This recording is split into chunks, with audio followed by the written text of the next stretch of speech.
یاد رکھو جو چیزیں دنیا کی طرف رخ کیے ہوئے تھیں انہوں نے منہ پھرا لیا ہے، اور جو منہ پھرائے ہوئے تھیں انہوں نے رخ کر لیا ہے۔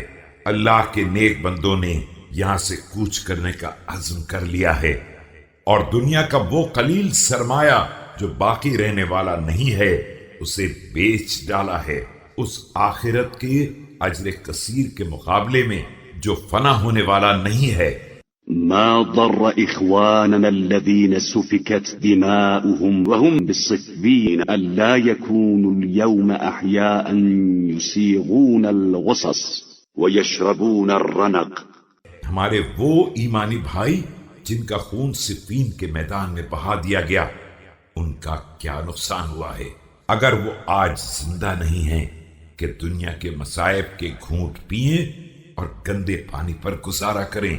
قد والله لقوا الله فوفاهم أجورهم وأحلهم دار الأمن بعد خوفهم۔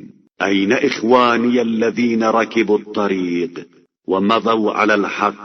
أين عمار وأين ابن التيهان وأين ذو الشهادتين؟ وہ خدا کی بارگاہ میں حاضر ہو گئے اور انہیں ان کا مکمل اجر مل گیا۔ مالک نے انہیں خوف کے بعد امن کی منزل میں وارد کر دیا ہے۔ کہاں ہیں میرے وہ بھائی جو سیدھے راستے پر چلے اور حق کی راہ پر لگے رہے؟ کہاں ہیں عمار؟